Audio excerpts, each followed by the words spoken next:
everyone. Welcome to the webinar, Unlocking Grid Orchestration, Why Data Fabrics Are Essential for AI-Driven Grids.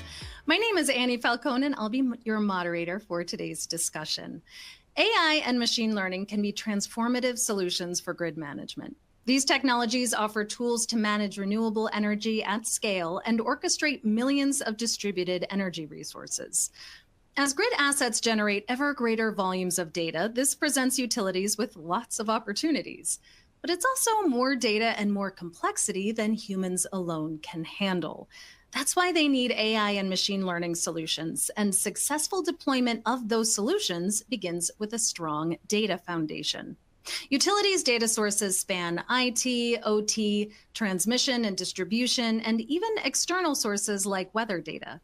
Unfortunately, the collective value of all that data often goes unrealized because of challenges with intra-system connections and accessibility.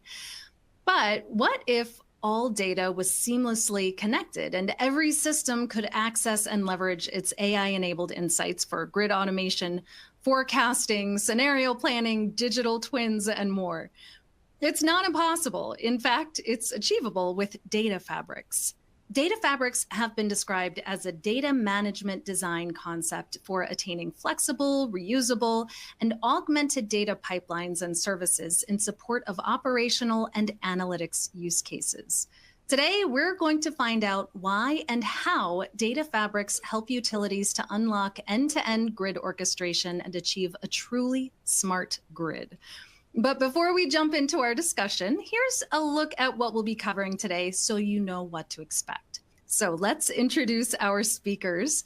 I'm joined today by Thorsten Heller, Chief Innovation Officer at GE Vernova. And prior to GE, Thorsten was CEO and co-founder of Greenbird Integration Technology. He's led the development of the federated data fabric incorporated into GE's Grid OS solution and is responsible for the platform business of GE Vernova. Thorsten, we're so glad to have you. Thanks for having me, and I'm excited being here today because talking about data and AI is one of my favorite topics. So thanks for having me. Good. And we're also joined by Jay Shah, who's Director of Product Marketing with GE Vernova. Jay has been leading the rollout of the Grid OS platform, and he has over 15 years of experience working with enterprise software solutions for business transformation. And Jay, thank you so much for joining us today. Yeah, glad to be here and looking forward to our conversations. And our third panelist is Vishnu Murali. Vishnu, thank you so much for being part of our discussion today. He is an energy utility technology transformation expert with over 25 years of experience. And currently he leads technology transformation, operational excellence, and talent development initiatives for a major North American renewable energy producer. His expertise spans AI-enabled digital transformation, grid modernization, renewables integration, and IT-OT convergence. Vishnu, welcome. Thank you. Very excited to be here. And, one of the biggest moments of truth that the North American utilities are facing is really trying to leverage data and so that they can leverage AI. So I'm looking forward to this discussion today. Great. We're really looking forward to speaking with all of you. And we'd love to start by thinking about the challenges for utilities and traditional tech embracing this AI implementation. And the challenges include outpaced manual processes and the static nature of pre-existing technology. But to start us off with some industry context, Vishnu is going to talk us through the overarching transformational forces shaping the technology landscape within the industry. So Vishnu, we'll start with you. Thank you. I think it's important that we kind of pause and visit the history, what brought us where we are today and why we are at this cusp where the energy companies have a lot of access to technology, but inherently their existing tech debt and technical currency has become their biggest adoption challenge. So when we go back into the history, the U.S. grid was designed and built with a focus of primary energy sources that were prevalent during 60s and 70s, which are mostly non-renewable. And as you know, non-renewable is highly dispatchable, meaning you can control it. You can basically make sure that you're always meeting the demand and supply balance. So it was kind of very predictable scenario. Over the last 3 to 4 decades, things have changed drastically. In a recent report from EIA, the total renewables power contribution to the North American grid increased from 10% in 1990s to 22% in 2024. Now, you can always say that this doubling of contribution is not a big number like what we would see in Europe, but inherently what it has done is it has amplified the problems that exist in our grid and the IPP's digital infrastructure, because they were all originally designed to be a monolithic architecture, which is not very scalable, on-premise, not very data intensive. So creating barriers for adoption of AI technologies. So to simply put things into perspective, a 100 megawatt solar farm approximately generates about 240 kilowatt hours of electricity on any good day. If I had to convert that into the amount of data that solar farm is going to generate, you're looking at 840 million telemetry data points that is collected on a daily basis. Now convert that into all the capacity that we have in the North American grid, the renewable capacity, you're talking in billions and trillions of data points coming. Now, the challenge with that is while data points are great, the existing systems are not really designed to handle the new generation of these data feeds. So what do we need in order for us to look into? One, we need a system that handles massive amount of data, manages grid complexity, provides options for ISOs, RTOs, IPPs, as well as the utility companies to manage the demand and supply coming from the variable power sources.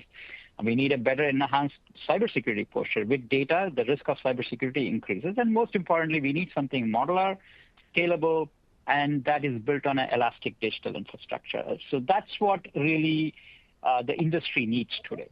Now, with the rise of renewables, the distributed energy resources, which is kind of born on a digital fabric to a great extent. So some of the trends that you will see is, or we are experiencing, is one is grid digitalization. So we are moving from a siloed data model that was built based on a monolithic architecture to a digital thread, to a digital fabric, creating a comprehensive digital twin for enhancing energy operations. And Gartner calls this data fabric, as you eloquently put in the beginning of our webinar today. But this shift is also creating opportunities for decentralization. So things like human-in-loop AI and machine learning-driven grid optimization. We have technologies that can consume this amount of data and create a lot of optimization scenarios where companies can actually increase their profitability, enhance customer experience, create a high amount of reliability in the interconnections and the grid, as well as make sure that there is a very good balance of renewable and non-renewable mix of energy sources on the grid. The cybersecurity is a very big topic with IT-OT convergence that's happening across renewables and data becoming the key glue that is converging both IT and OT. Cybersecurity is of a big focus. We need a solution that can help us to ensure that while we are scaling our digital fabric, data fabric, we are also not compromising our cybersecurity posture. So these forces, these are only few forces, but what they're doing is they're amplifying the problems that exist within the power industry, which are structural issues. Things like federated data systems, the taxonomy is inconsistent. You go to West Coast, ISOs, RTO, they have a different type of rule book versus a PJM, who have a different type of rule book. The energy mix in the West Coast and East Coast, or for that matter, South, ERCOT, is very different. So these are all creating different data taxonomies, creating challenges for IPPs as well as distributed energy producers to integrate well. Then, of course, we have data provenance issues. With the limited capability that we have on the infrastructure, data provenance is definitely a big challenge. And then systems are just outdated. We are talking about real-time power. We cannot switch off the grid to patch our systems or upgrade the OS or upgrade the software. We have to do that while ensuring that we don't compromise the reliability or resiliency of the grid. So that's really the challenge that the entire industry is dealing with the shift from non-renewable, predictable, dispatchable source to a variable, renewable source of energy infrastructure. Thank you so much, Vishnu. Those are amazing points and a lot of great information for everyone to have. Thorsten, I'd like to speak with you and see what's your perspective on the challenges that utilities are facing today? Yeah, I couldn't agree more. So everything we heard now, we are sharing the same vision, the same ideas. What is interesting, of course, to start off, when you think about what we are doing in the industry, we are managing the most complex real-time system in the world. And that is amazing, but that is, of course, also challenging. The core concept we are thinking about is, of course, we are moving, as Vishnu said, into a distributed energy system where the utilities are managing more and more assets, creating more and more data, and the utilities are even managing and operating assets they don't own and they don't know about anything. So we need a different kind of approach how we manage data. And let's be fair, as Vishnu said, today's solutions have not been built to tackle those kind of data volumes, but these systems haven't been built to handle all the integration challenges. And what we are also seeing and what we are envisioning is, of course, getting more and more data, getting more and more real-time use cases. We need a different kind of approach how we support the control system, the control center systems. So we are moving into a world of the AI-empowered control room to manage the grid in 5 or 10 years, because we are talking about the future grid. We are talking about a data-driven grid orchestration. And we must be able, as Vishnu already said, to make sense out of the data. And that is what is our core focus, making sense out of data. Right. Jay, I'd love to get your perspective here too on some of the challenges that we might be facing here.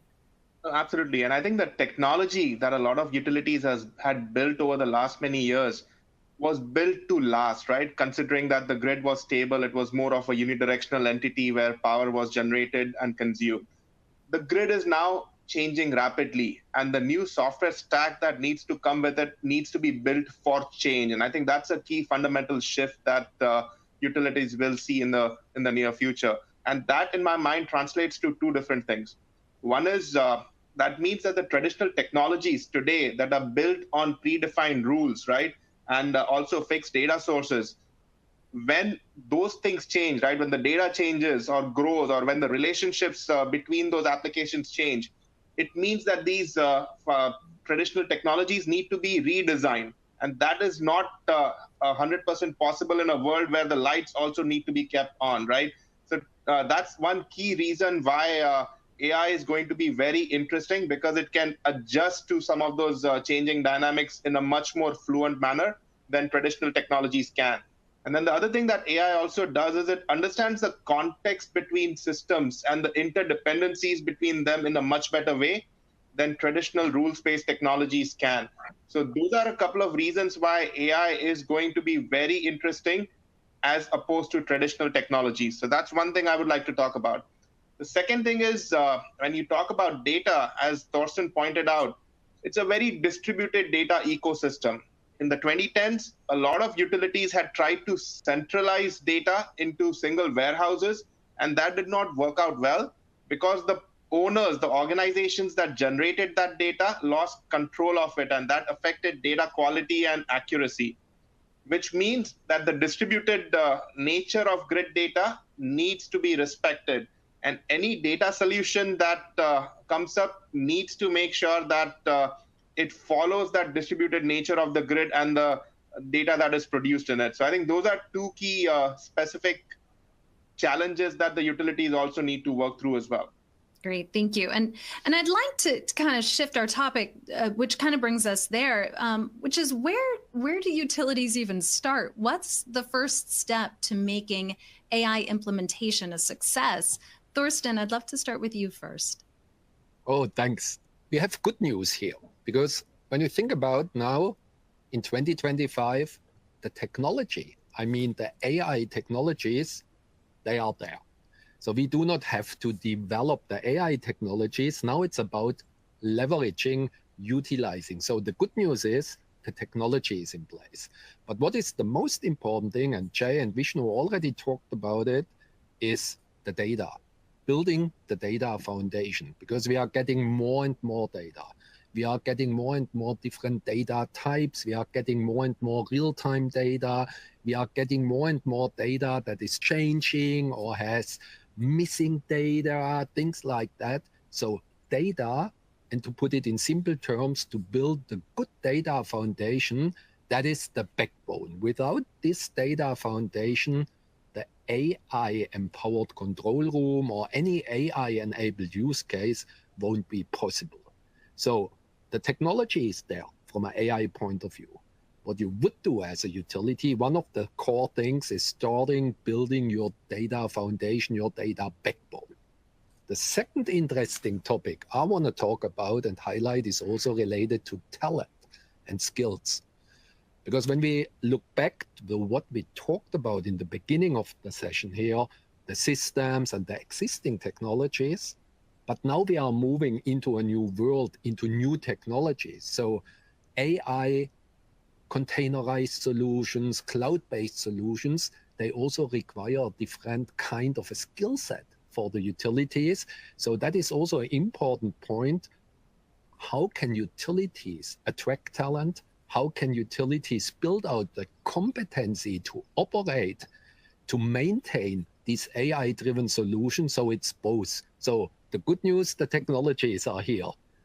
The other things to do, as I already mentioned, build the data foundation, build your data backbone, but also think about the skills, the talent you need. And I think that is some of the most important steps in the AI adoption journey. Thank you, Thorsten. Those are great points. Vishnu, what are your thoughts on a starting point? Thorsten, I 100% agree with you. Talent is of utmost importance. Now, remember that there was a period in the North American or even the global energy industry where people were very contented with the quality of power. There was not much change happening. So the kind of talent that was developed in 60s, 70s, 80s, and 90s started to enter into the zone of complacency, meaning they thought that they had solved the energy problem. So the investment by many of these energy companies to develop the talent and to look around the corner of what is going to hit us was not really a major priority.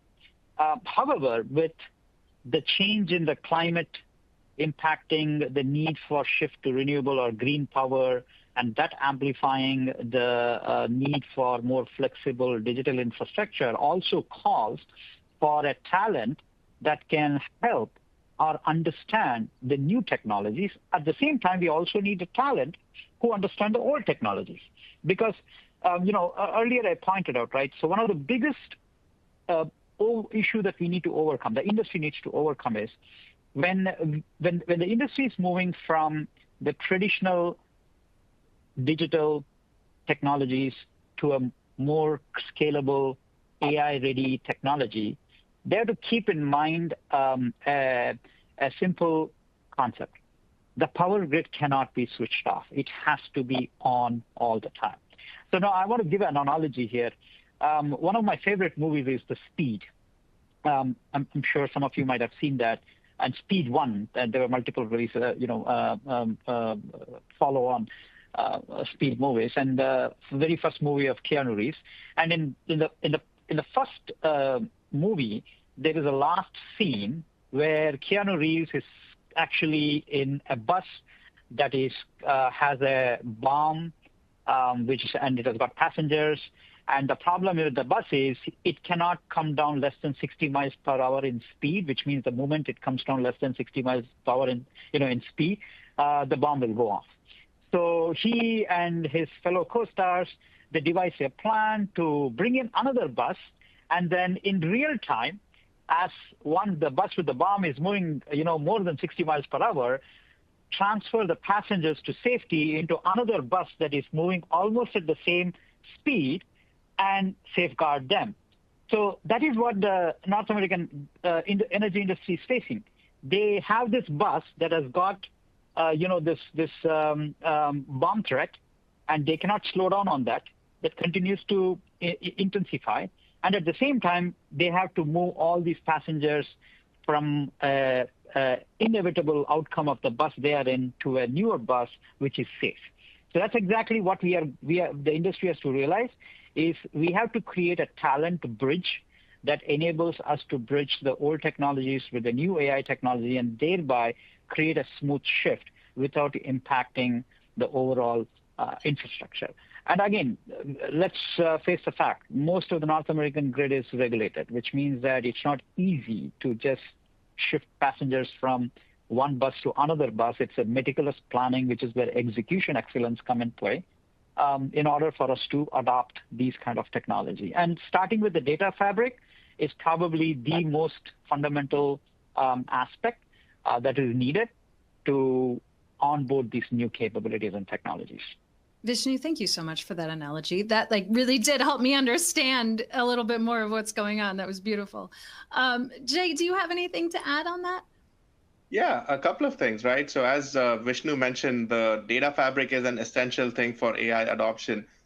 And the reason for that is because any of these AI models to operate efficiently need to be trained as well. And they need good data from a training perspective. So that's one reason why the data fabric is an essential backbone. The other aspect is, and this is especially true in the control room, right? If AI needs to be adopted in the control room, it needs to have access to clean, accurate, high quality, real-time data, right? The data needs to come out at speed, right? To make sure that the AI models are able to make decisions and optimize in a real-time nature as well. And that is the other reason why a data fabric is really essential from a backbone perspective, because it provides that access to fast data that works at low latency. So that's something which is an essential thing. The other thing that Vishnu also spoke about, right, and so did Thorsten, is how do you build an organization tied to adoption of AI?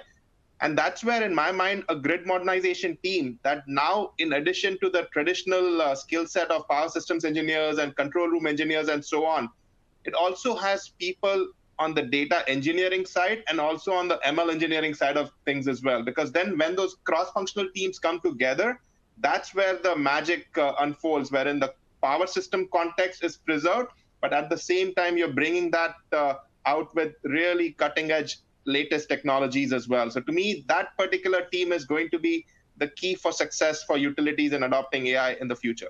I love that, Jay, because what you are talking about is combining physics, the competency, the knowledge of physics with new technologies, AI. I love it. And Vishnu, I loved your example, your story with speed. I'm going to use it in one of my next presentations to explain it. That is what the industry is going through. I mean, the only way we can overcome that is to build a talent pipeline, exactly, which is critical. Got to figure out where to put it in my life too. And I do want to continue on the train of thought about data fabrics and how do data fabrics specifically support the implementation of AI solutions for grid orchestration. Thorsten, I'll start with you on that. Maybe I start quickly to talk about or explain what we mean with the data fabric as a starting point, because Jay already spoke about the centralized approach, the huge data warehouses or the huge data lake implementations that haven't succeeded. So when we talk about the data fabric, we talk about a distributed data analytics and integration environment where data federation, where data virtualization are core concepts. So what we are talking about is a backbone, an infrastructure, but a utility-specific infrastructure that is built to handle data from just about everywhere in the grid or from the grid. That is important. But what it's also about, it's not just collecting the data. It's really also about setting data into context, because otherwise you cannot use it. Otherwise, you won't be able to make something smart out of the data. So it is a data integration, an analytics platform, distributed, getting data from just about everywhere, but then also putting a meaning on top of the data, putting data into context, cleansing the data, and then making the data available on the one side to build dashboards, to run analytics, making data available to train AI models, but also making data available to run AI in operations. So think about a utility-specific data integration and analytics infrastructure, integrating, managing, organizing data, but also providing all the capabilities that you easily can understand both the meaning of the data, but also the quality of the data, because quality of the data is getting more and more important. I want to give you an example. If you are running automated grid decisions using AI, you want to know as an operator that the automated grid decisions are using correct data.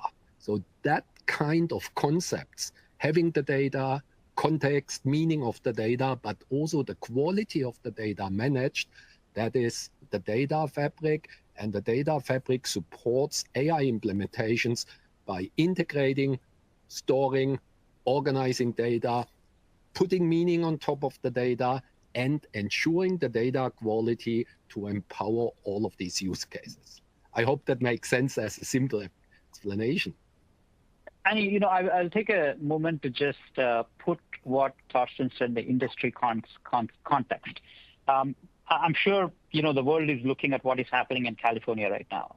So one of the practices that the California utility follows is called PSPS. It's called Public Safety Power Shutoff. Now, the concept is simple. The concept is that if there is a elevated fire threat, the utilities tend to switch off section of distribution network or power grid to avoid further amplification of fire risk.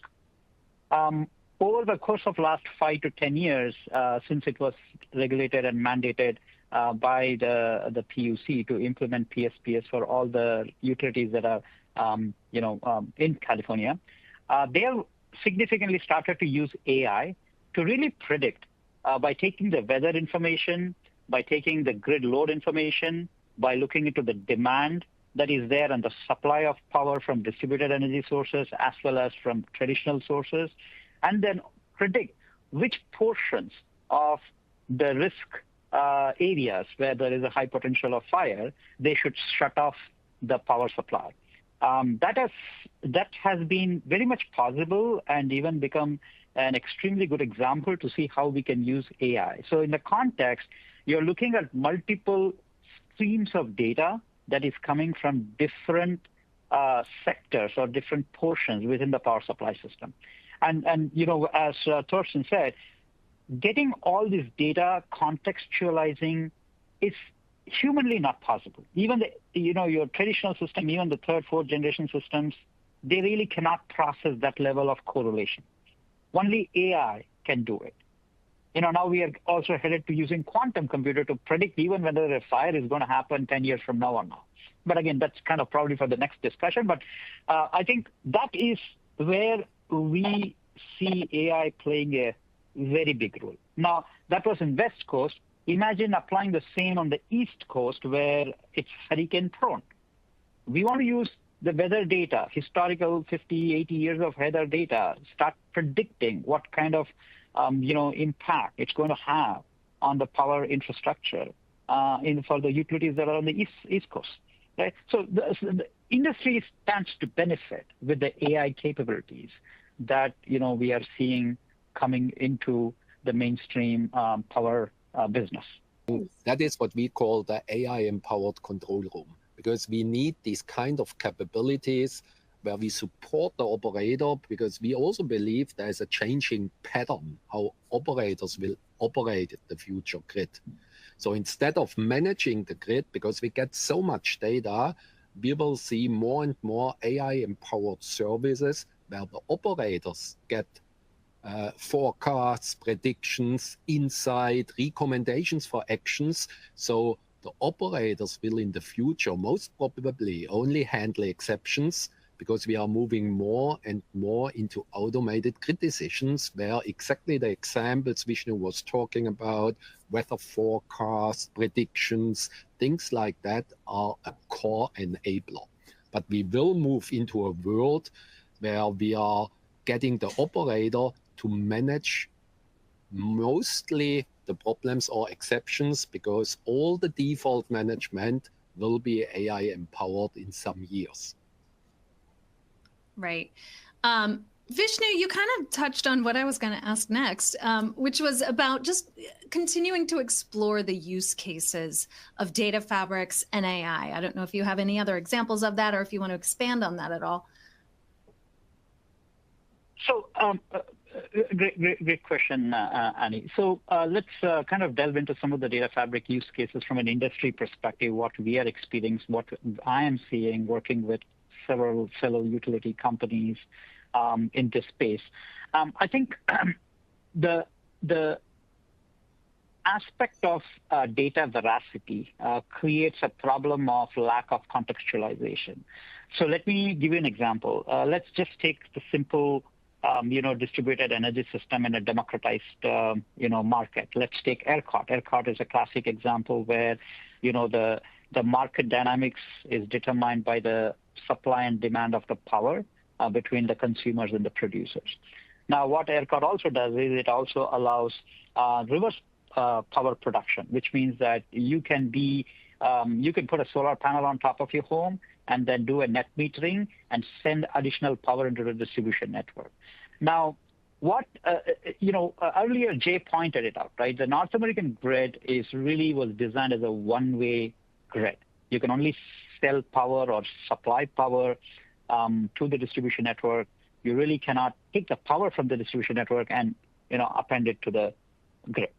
So the challenge now we have is you have things like, energy storage, grid scale energy storage devices, which is kind of making variable power into a dispatchable power.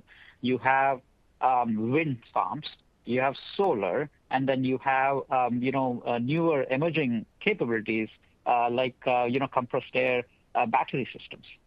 All these newer energy producing renewable technology, the heart is really digital, because once you put a solar panel, you're not going to look at it once again for next 15 years. But what you look at it is the data that it produces in terms of every millisecond of how much voltage it is producing. Now you start superimposing your weather information. Like, how do I know whether my solar panel is going to be efficient enough or how much power it is expected to produce tomorrow? And the only way I can figure it out, I correlate the weather information in that location with my efficiency of the panel, and then come up with some level of predictability, which I can share it with the ISO's RTO, in this case, is a ERCOT. The second is the another big area where this becomes a very interesting mix of technology enabled or technology empowerment, as Thorsten put, AI empowered, is really the distributed energy resources. So many companies who are consumers of power are also becoming producers. Now, I will get another example. Quite recently, a couple of months ago, I read an article. So I'm sure our audience and maybe you all have heard about this company called Prologis. Prologis is the world's largest real estate company. What they do is they build warehouses. They have the largest amount of warehouse capacity in the world. What they have done is they have formed a small team, and they're converting all the rooftops of their warehouses into solar panels so that they can become a solar farm. They're taking the power, storing it in the batteries, and now feeding it and selling it back into the grid. Now, that is a model where consumer is becoming a prosumer. Now, all that is only possible with data. And the other challenge with that is the utilities are not ready for prosumer revolution, because the prosumers have more advanced technology. They don't have the kind of technology debt or asset debt that the utilities carry. So they are changing fast, but at the same time, they're also creating additional supply into the grid, creating an imbalance problem. So all this will require a real-time way to manage the entire supply. And that's where the training of the AI model comes, like Jay had already clarified. We need a robust AI technology where we can bring in all these different vectors of data, contextualize it, train it, so that the operators can actually make more effective decisions. The power producers are able to become more efficient and thereby boost the profitability of the business. And most importantly, the ISO's RTO can reliably and predictably manage the grid.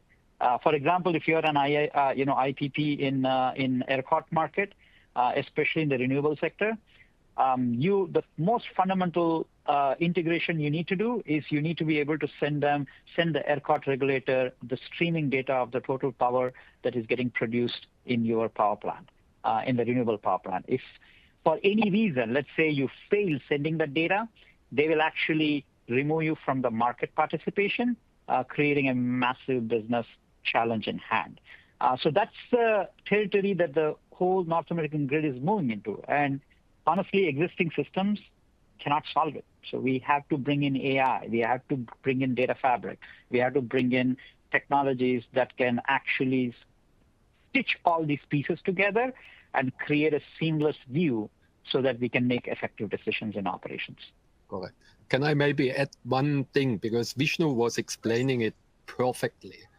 And when we talk about AI, I want to go back to one of the questions in the beginning we discussed, the AI evolution.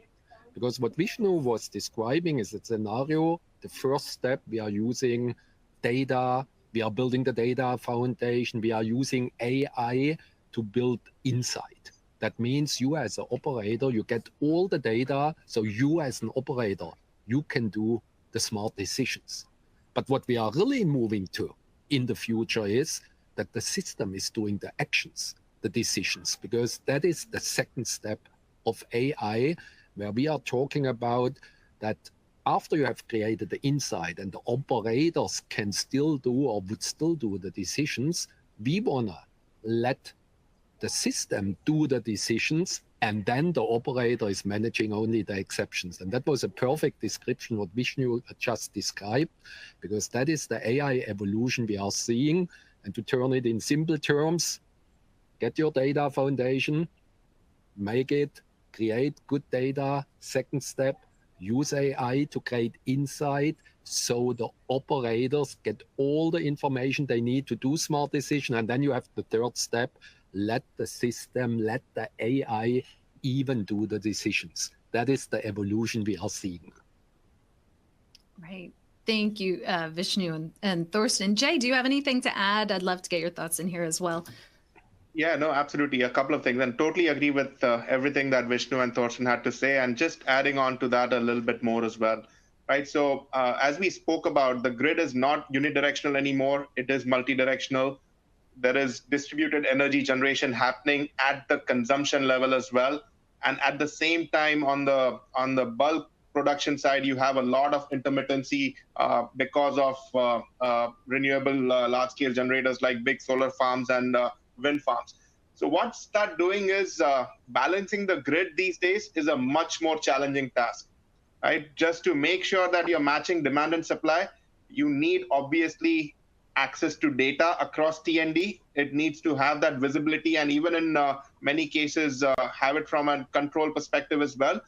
And also, you need to have something to make sense of that data, right? How can you use that data to really achieve that balance by making decisions in real time? And I think that's where AI can absolutely come into the perspective, right? And think of it as not just on a localized site basis. Think of it as how do you help align T&D together in the area of all these changes and all these ambiguities and unknowns. So that's something where data and AI can play a very significant role. And then the other use case I will also talk about is how does AI and data help facilitate the interaction between the edge and the grid as well, right? So I'll take an example of AMI data. with smart metering infrastructure now being put in place in a lot of different grids, you suddenly have access to a vast amount of AMI data. Now, imagine if you have that data that can feed into your ADMS, wherein you suddenly unlock use cases like much better visibility into power flow, right? Because now you're getting data at the meter level versus at a feeder level, for example. Or suddenly you can now have much better pinpointing of where the outages are so that you can dispatch the crews in the right location as well. So it's a lot of those use cases that can be unlocked when the boundaries suddenly are no longer there. And that's the power of what the data fabric can achieve. And also that's the power of what AI can do is to, once those boundaries are clear and the data is there, it can help make sense and drive decisions that are either provide decision support to operators or have a human in the loop kind of an approach wherein it's providing decisions that the operators can choose, or even in many cases, especially during events, provide full automation. Now, of course, that would depend upon the nature of the utility and the regulatory environment they have, but it provides those options for utilities to think about leveraging to balance a much more complex grid or help blur the lines between the grid and the edge, for example. Sorry, can I quickly add one additional use case that is getting more and more important? Because we spoke about it in the beginning, or I was talking about it, that the utility must be able to operate assets the utility doesn't own or doesn't know about. So one of the AI use cases that is getting more and more important is the auto discovery of the network model and the assets deployed in the network. And that is getting more and more important. Think about a kind of a grid digital twin that is using AI-empowered services to continuously update the network, meaning what kind of assets, to use Vishnu's examples with the solar panels, new solar panels are deployed, and this grid digital twin automatically can detect it, and then also adding the status, the real status, and the next step, forecast prediction. That is exactly the use case we are talking about. Sorry, Vishnu, for interrupting you. Yeah. No, absolutely. I'm so passionate about this topic because it's a topic that I live in day out, talk to a lot of people, understand it's a continuous learning.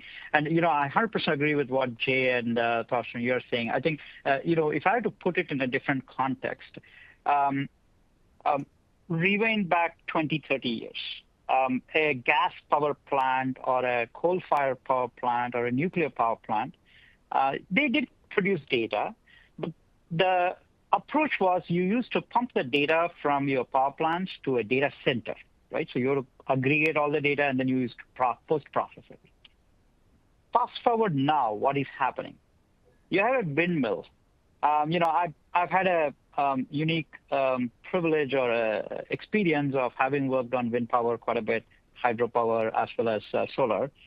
One interesting piece about a windmill, and if you actually go into the top of the windmill and you look into the technology, you have a blade, it is on a tower, there is a turbine. Actually, that is just the core mechanical part of the windmill. But most people don't know a windmill is a data center because it has got a computer, it has got a storage, it has got an OS, all the data it collects in terms of wind direction, wind power, amount of rotations the turbine is having, all the data that is coming from the SCADA systems is stored on the edge. Now the challenge is scale that to thousands and millions of windmills or solar farms or even other type of renewable batteries, for example. You cannot really pump all those data back to the data center. That's no longer the option. What you're doing is you're processing all those things on the edge so that one, you can take quick decisions real time. Two, you can look at these assets as IP address on your network, what you just said, Thorsten, and then you're managing them as a digital asset and not as a solar panel or a windmill or a battery storage. Instead, they are like a digital asset. Now, yes, all these things creates a scenario where the data fabric is needed to connect all these edge endpoints seamlessly, exchange interaction between those edge points, everything in real time. Guess what? Humans cannot do it. Traditional technology systems cannot do it. AI is the only option that you will have to resort. And so just to tie it back to what you said, Jay, the AMI part, right? If you take the Tesla's Powerwall, which it is selling, if you look at Tesla's Powerwall getting installed in the homes, they are a very good long-term storage. So you have a stored dispatchable power at your home. Now, AMI is using it. Now, you exactly know how much power every home has, assuming all homes are going to have Tesla Powerwalls. Now, you need ADMS from a distribution management perspective. You need OMS, which is, an outage.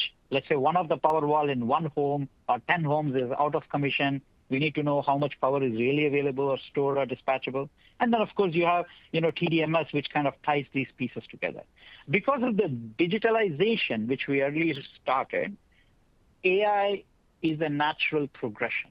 And that's where I think, what you made a good point, Jay and Thorsten, is how do we bring in this AI and tie all these edge nodes, create a seamless fabric? Imagine the business model it can unlock as well for utilities, right? So instead of just thinking operational, imagine if you can create a new revenue stream by selling existing excess power in the market versus relying on aggregators and so on. If the utilities can do that themselves, and even the customers, right, of the utilities who get compensated for this, it could unlock so many interesting new business models and avenues for customer satisfaction and ROI as well on their investments on building the solar panels and the batteries. So some pretty cool stuff that can be unlocked because of data and AI. Actually, one point I would like to make, the utility companies that I have spoken to or the traditional energy experts that I have worked with, they hate me for this particular point. And that is, what if in 10 years from now or 15 years from now, every power generation asset is a digital asset, which means that we can tie all these nodes and endpoints into one single fabric, and that fabric becomes a platform. Do you really need utility companies selling the power plants? The customer should be able to go to energy.com, like amazon.com, put in their address, put in their meter number, and start getting billed. I mean, people hate me for that, by the way, because I'm literally questioning the whole foundation of the energy industry on which it is built in the way the energy industry makes the revenue. But guess what?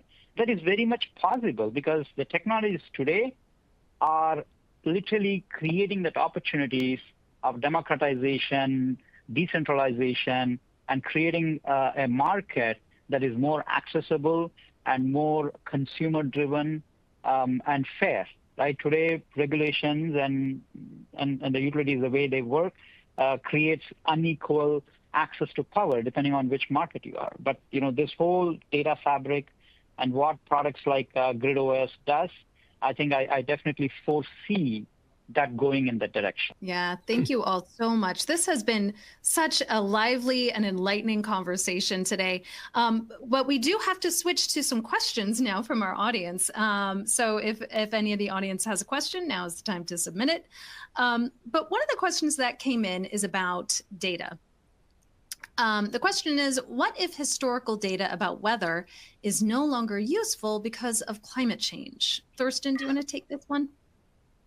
Yeah, I can take that. That is an interesting one because that is the usual pattern we are seeing. Because not only related to weather data, but also, let's say, consumption data from an AMI, we have different patterns. We have climate change. So when we are using the data fabric to empower AI and empowered services, the important thing is we have consistently and continuously retrained the model because weather is changing, consumption patterns are changing, the network is changing. So what is important to keep in mind, when we talk about AI and AI-empowered services, we are not talking about we deploy one AI model and we're gonna run it for the future. What we are talking about is a continuously learning process where every time we are running our AI service, we are also feeding back the feedback into the system, though the system can be retrained. What it means is the data fabric is built to handle historical temporal operational data too. Otherwise, we won't be able to support the AI services, because it's always about retraining the models. Climate is changing, consumption patterns are changing, maybe the market is changing. Vishnu had some creative ideas. So we need models that continuously are updated, and that is exactly what we are supporting with the data fabric. Or to turn it around, that must be a capability in the data fabric to empower AI. And then just again, adding on to what Thorsten said, right? So that's on the data side. Now, on the actual application side itself, that is exactly the reason why procedural rule-based technologies won't work, right? Because imagine if they've been trained on, or if they're basing their decisions on data sources that are no longer relevant, then you have to redesign that entire thing again, right? Whereas on the AI side, you could have model retraining that makes that redesign a lot more easier. So it's some of those nuances that make it very interesting as things change. What can react faster, right? And I think that's where AI comes into the picture in a pretty interesting way. Thank you. Yeah. Our next question is about real-time grid orchestration. How does Data Fabric provide the backbone you mentioned for T&D operations? Jay, I'll turn that one to you. Yeah, no, absolutely, right? So think about T&D, for example. You have use cases such as visibility across T&D, right? What's really happening in real time from a load and generation perspective. In many cases, you also need to look ahead as well, right? What's going to happen 3 days in the future based upon weather and based upon all the distributed energy resources that are on the distribution side of things, right? Or what's going to happen on the transmission side because there is a very windy day today, but in the next 3 days, the winds are going to die down. So what does that generation profile look like? And having the transmission and the distribution side of things start with visibility to those things, both from a real-time and a look-ahead perspective, to me, that's a really good starting point from a T&D perspective that the data fabric can really unlock. And then if you want to get even more sophisticated, imagine switching across T&D. What kind of use cases and decisions could that particularly unlock? Or think about restoration across T&D as well, and how could that help beef up grid resiliency and reliability? So the possibilities are numerous, and that's what the data fabric does by fizzling boundaries between all these different domains. Great. Thank you, Jay. Okay, we have time for one more question. Vishnu, I'll direct this one to you. How can data fabrics address the duck curve, which we're seeing get worse and worse? Yeah, awesome question, by the way, Annie. So the duck curve, like, a little bit of history on that is was popularized by ERCOT market a few years ago when ERCOT market opened up to allow significant ramp up onto renewable energy or distributed energy sources. It created a scenario where during the daytime, when the sun was shining or the wind was high, there is excess power created from the renewable sources. And during the nighttime, when the demand would increase for the power, the amount of power that was created because the renewable sources like solar and wind would somewhat shut down, created a lower supply. So that's what you have, a scenario where you have a more supply of power during the daytime than the demand in the nighttime. The demand is high, and then you have a lower supply, which kind of, if you plot those continuous series, time series information, it creates a duck curve. Now, what is happening right now is the energy mix and the technologies are also changing.